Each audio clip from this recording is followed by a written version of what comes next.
नमस्कार। आस्तिक दर्शन उनको कहते हैं जो वेदों को मानते हैं। उनमें से अभी तक मैंने आपको वैशेषिक, सांख्य, न्याय दर्शन के बारे में समझाया है। आज मैं योग दर्शन के बारे में समझाऊंगी। सभी दर्शन योग का महत्व स्पष्ट रूप से स्वीकार करते हैं। वेद, उपनिषद, स्मृति, पुराण आदि सभी ग्रंथों में योग की चर्चा मिलती है। योग दर्शन के प्रणेता महर्षि पतंजलि हैं। इस दर्शन का सर्वप्रथम ग्रंथ योग सूत्र है।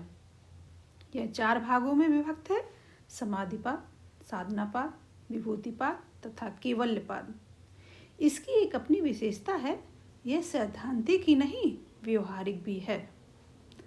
स्वस्थ शरीर तथा सबल आत्मा दोनों ही इसके प्रतिपाद्य विषय हैं। अन्य दर्शनों के समान यह दर्शन शरीर को देह नहीं मानता, वरन उपदेश समझता है।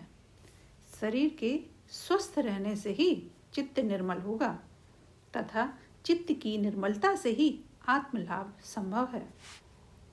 योग की परिभाषा बतलाते हुए महर्षि पतंजलि कहते हैं, योग चित्त वृत्ति का निरोध है।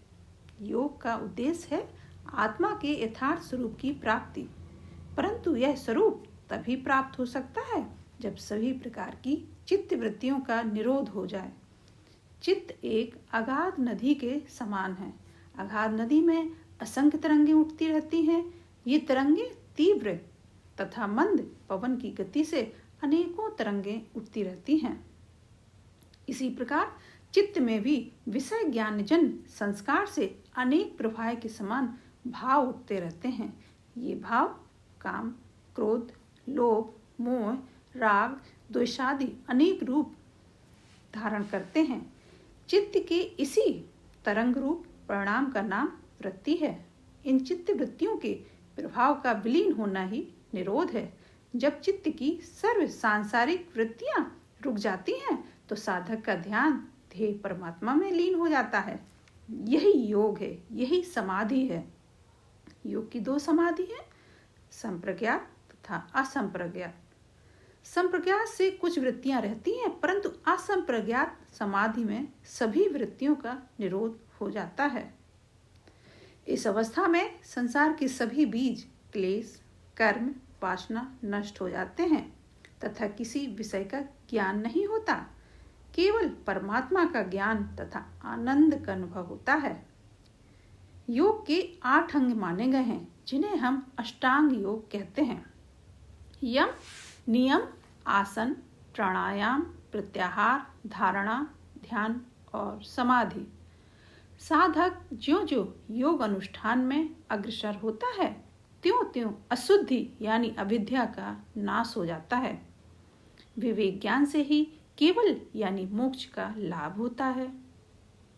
यम के 5 अंग हैं: अहिंसा, सत्य, असत्य, ब्रह्मचर्य और अपरिग्रह। सर्वथा सर्वदा सभी प्राणियों से द्रोह न करना ही अहिंसा है।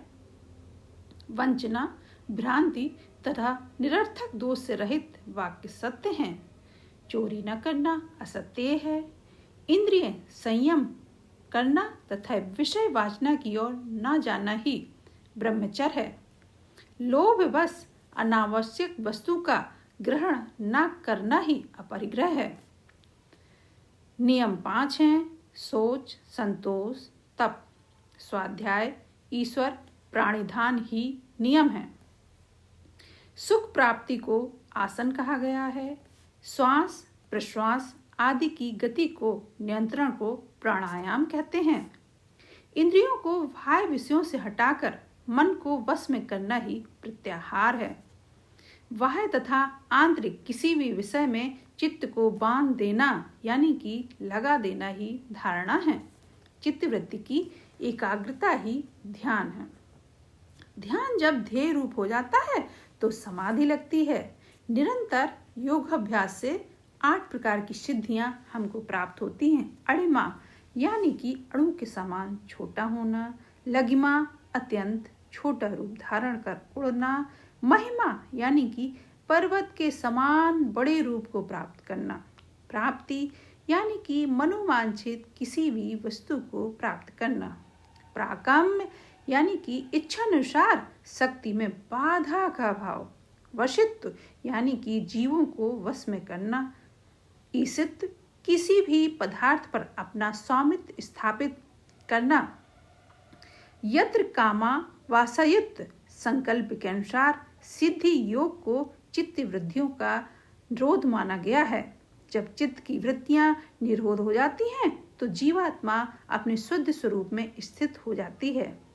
विवेक ख्याति प्राप्त होने पर चित्त बुद्धि कर्तापन आदि अभिमान से रहित हो जाता है। यही आत्मा की शुद्ध स्वरूप की स्थिति है। योग दर्शन के अनुसार आत्मा को स्वरूप का साक्षात्कार कर लेना ही योग का लक्ष्य है। यही केवल यानी कि मोक्ष की अवस्था है। इस प्रकार योग दर्शन में ईश्वर के स्वरूप का वर्णन किया गया है। ईश्वर की उपास्य देव हैं। योगी को ईश्वर की अनुकंपा से ही शीघ्र समाधि लाभ होता है। ईश्वर का नाम ओम है। इसी ओम शब्द से ईश्वर की स्तुति की जाती है। अतः योगी का उच्चारण रूप जप परमेश्वर को बारंबार चित्त में निवेश करना ही योगी का परम कर्तव्य है। ईश्वर की उपासना करने से योगी का चित्त एकाग्र हो जाता है। इस प्रकार जप तथा योग की प्राप्ति होने पर परमेश्वर का साक्षात्कार हो जाता है। अंत में मैं तो यही कहूंगी, इस योग दर्शन को सारा विश्व जानने लगा है। इसी तरह सारे भारतीय दर्शन भी जानने लगेंगे। 21 जून को योगा दिवस सारे विश्व के साथ साथ अब पाकिस्तान भी मनाने लगा है, जो कि पहले मानने से इनकार करता था। धन्यवाद।